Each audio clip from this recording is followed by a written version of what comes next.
Taterskin and the Eco Defenders, Book 2, Tell It to Future Generations, Chapter 38.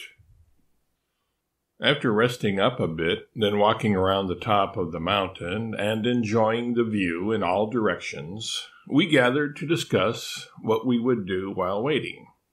It would be at least several days until all of the other animals arrived.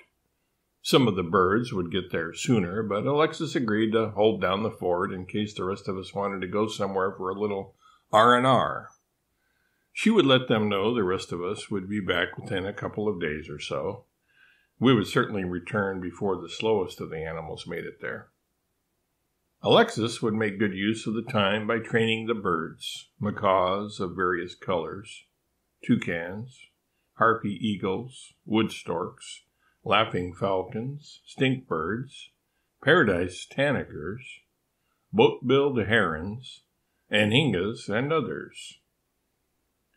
To skip the nitty-gritty of our long discussion, getting a group of 23, all of us but Alexis, to agree on a vacation spot is tedious, aggravating, and time-consuming. We finally decided on visiting Taterskin Falls in the Guiana Highlands, not too far away. Cascading down from a height of 741 feet, its falling-off point is 4 times higher than Niagara Falls. Since most of the Amazon basin is flat, waterfalls are rare in the interior, but its edges are defined by hills and mountains, and that's where the few waterfalls do exist. As it was less than 100 miles from Mount Roraima to Taterskin Falls, it would only take us a few minutes to get there at our accustomed speed of 969 miles per hour.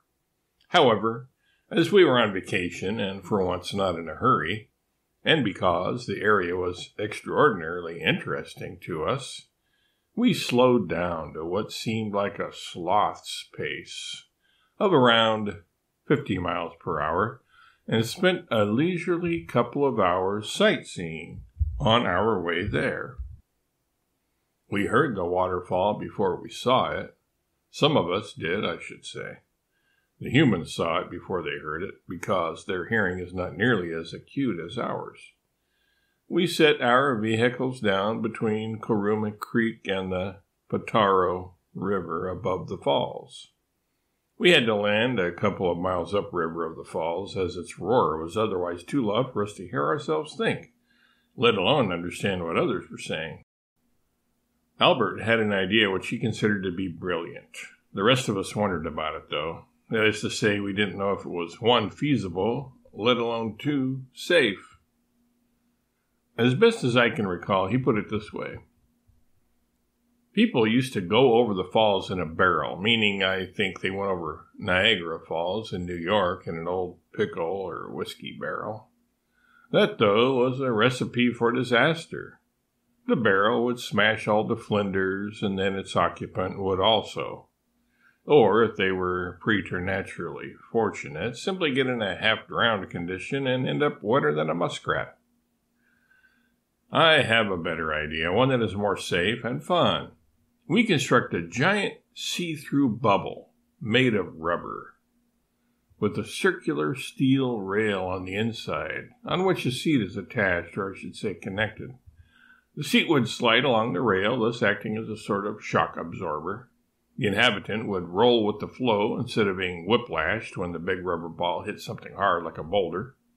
The whole shebang would be kind of like a gyroscope. The thick rubber from which the bubble ball was made of would also be shock absorbed.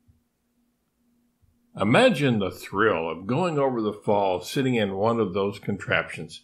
You would see it all, and as the bubble ball got spun around by thermodynamics, the action of the water, you would slide along the rail and see first the bottom of the falls, then get spun around and see the sky above you, then down the valley, the side of the mountain. It would be spectacular, stupendous, amazing. I would say awesome too, but that word doesn't even register anymore due to its overuse. It would be sublime. It would be poignant. Poignant? Questioned Chappawee.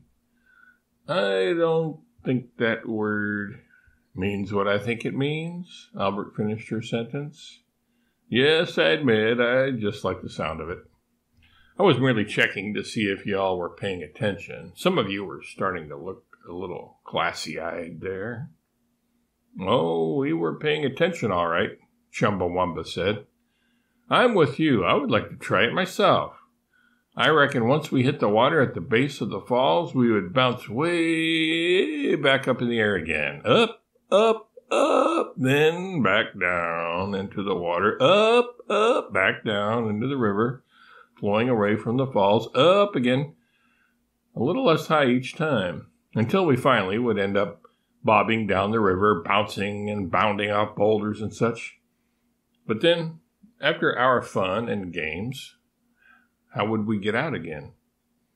Oh, I'm sure we could work out a way, Albert said. That's the least of our troubles. The only downside I can think of is those with a predilection toward nausea, dizziness, vertigo, or seasickness might suffer some moderately severe side effects. The thought of those side effects took the luster out of the idea for many of us. Those of us who have been sick as a dog don't want to go seeking opportunities to be such again. Well, for those willing to try it, I know how it could be done. The getting out of the bubble ball conundrum, that is, said Jowls. We all looked at the hippo expectantly. Okay, he said. Ocero and I, and whichever elephant is not currently having the time of his or her life in the bubble thingy, could stand downstream in the river and intercept it as it came down, staring at the shore where we could push it up the bank and you all could pull it up and out.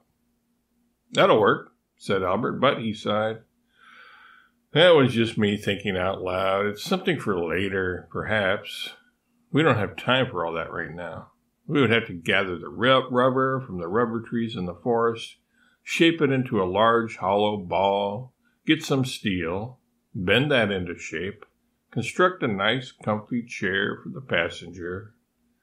It'll take a lot longer than the couple of days we have, so we'll have to put that idea on the back burner for now and think of a simpler way to pass the time while we're here.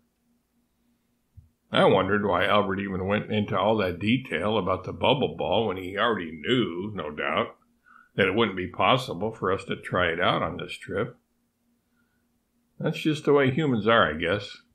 Always coming up with grandiose schemes that are only theoretical or hypothetical, not practical. We dogs aren't like that. Less specifically, we animals are not like that.